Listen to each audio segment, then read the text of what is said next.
Good morning. It's March 3rd, 2025. I'm Herb Morgan, Senior Managing Director and Chief Investment Officer at Cantor Fitzgerald Managed ETF Portfolios. This is my weekly economic and market commentary. As a reminder, you can follow me intra-week. If I've got something to say, it'll be on LinkedIn, Herb Morgan, or on X at Herb W. Morgan. This presentation has been prepared by me for use with by both investors and financial advisors. Of course, each are expected to make their own investment decisions. Nothing contained in the presentation should be treated as investment advice, no tax advice, no recommendation for the purchase or sale of any securities.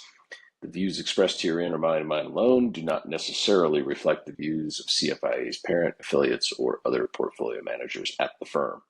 Well, it was a little bit of a sea of red last week, and we'll get into some of the economic data as to why. But it really goes to a couple of things. Number one, very recent all-time highs. Number two, very high valuations.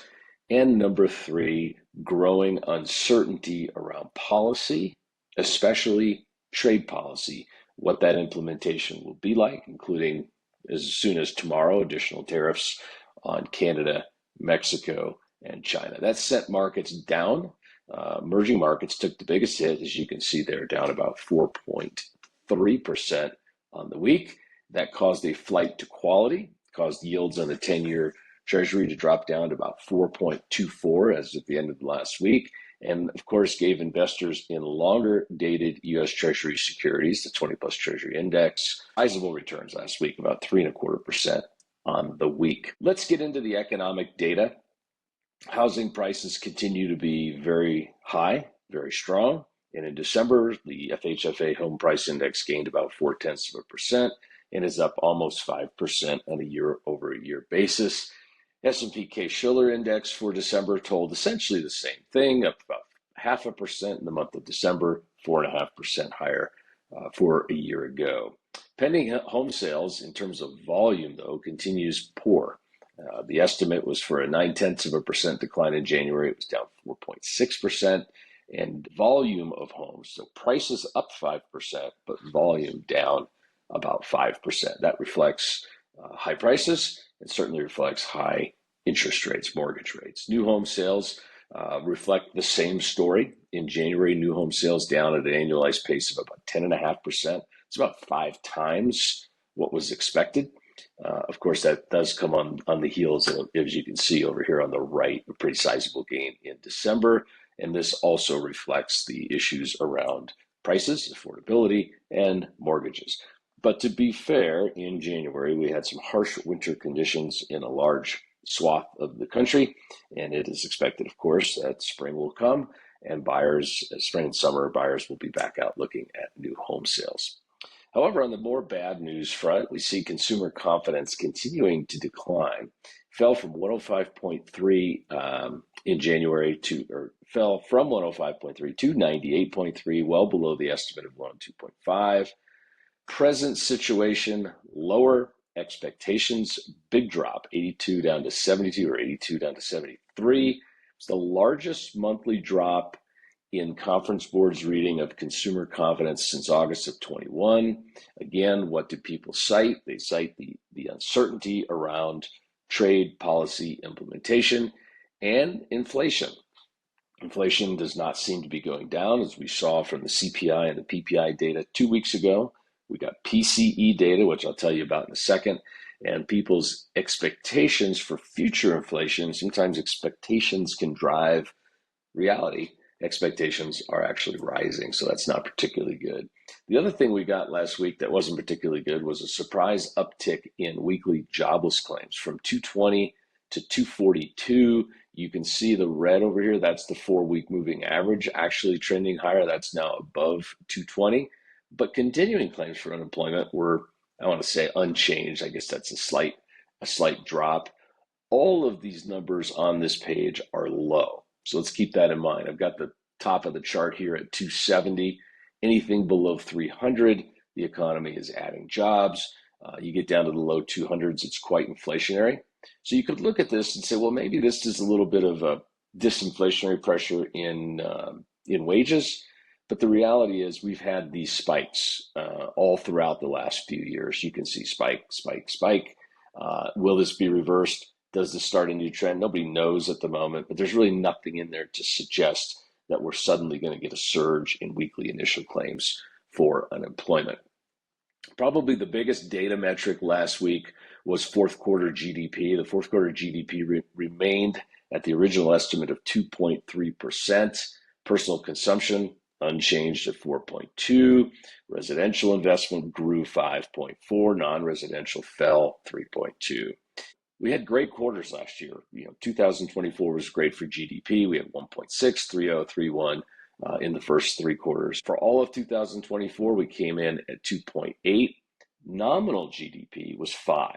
So think of where we would have been if inflation hadn't come in at 2.2 or higher, right? If inflation were 0, we would have had real GDP growth of 5%. Real nominal GDP did grow at 5, but the negative impacts of inflation brought that down to 2.8%. Which brings me to the other big news on the week was we rolled over into the Atlanta Fed's GDP now number dropped significantly and went into negative territory. That's for the first quarter. So what GDP now does is it takes the data points that have been released thus far and then sort of starts to make extrapolations. So really all we've had is a few January reports, and now we're starting to get into some February reports, and they can then extrapolate from that what they think the GDP annualized growth rate will be. But because we had massive trade deficit, businesses trying to get ahead of the expected tariff implementation, and because the trade deficit is a subtraction from GDP, we saw a huge drop and actually went into negative territory. Also, consumer spending fell 0.5% in January. That was the largest drop in 3 years. Add on to that the very significant drop in consumer confidence, which I just showed you with the Conference Board. We also had similar drops from the University of Michigan. This has led to people, hey, we still have our jobs, but we're going to save a little more and spend a little less. So we'll see. We'll see if that turns around as data continues to come out. Some of the positive data was durable goods orders last week in January, up 3.1. Estimate was 2. That's great. Back out transportation, up 0.1% on a month-over-month basis. Personal income gained 0.9, almost more than double, I should say, the estimate in January. So again, jobs are still plentiful. Things are still doing fine. Personal spending, however, was expected to go up 0.2. It actually fell 0.2. We alluded to that in the prior slide. People decided to save a little more, a little bit concerned, and some levels of uncertainty, again, around trade policy implementation. And perhaps the biggest and most important data metric of the week is PCE inflation. If you remember last week, we talked about CPI and PPI, both disappointed to the upside, but the January PCE price index did what it was expected to do. It was up 0.3%. That's not a good number, mind you, but on a year-over-year basis, up 2.5%. Also not a good number because the Fed's looking for 2% inflation. In fact, they're looking for 2% from the red line. That's core PCE. It was up 0.3 in line with expectations and 2.6 on a year-over-year. So not going lower, not really going higher, but sort of stuck here in this 2.5 range when the target is 2. So the Fed's got work to do, but in defense of the Fed, their tools are limited to monetary policy, rate policy, and I think the biggest contributor to this number not coming down at this point is excessive fiscal deficit spending by the federal government. That, of course, is being addressed by the DOGE committee, but we haven't yet seen the impacts. If they're to come, we see those impacts. That could have a positive impact on the inflationary pressures. Got Chicago PMI rose to 45.5. The estimate was for 40, so that was a nice surprise. New orders spiked higher, production spiked higher, but employment fell to 36.3. Now, we have basically wrapped up Q4 earnings reports with 485 names reported. 359 of those beat expectations. The average earnings surprise has been about 7%. Big winners would be consumer discretionary, financials. Okay, the markets are higher, et cetera. Financials do well. Communications, which is really technology too. We have so much in the way of technology. But what's interesting is during the months of January and February, the consensus estimate of analysts that report into the Bloomberg terminal for the first quarter, that's where we are now, we're in the final month of the first quarter. Normally, these estimates do start to come down. When the companies report fourth quarter in January and February, they tend to try to guide down a little bit so that they have a better chance of beating the earnings when they report coming up in April and May. And normally you can see these numbers start to come down by, let's call it 2.5, 2.6%. Well, this time around, they've come down by about 3.5 to 4%. And so that level and rate of decline of the earnings estimates for the first quarter, now analysts will question, well, depending on how the first quarter comes out, it's now down to an estimate of $60. And the annual estimate is not 240, it's actually closer to 270, 280.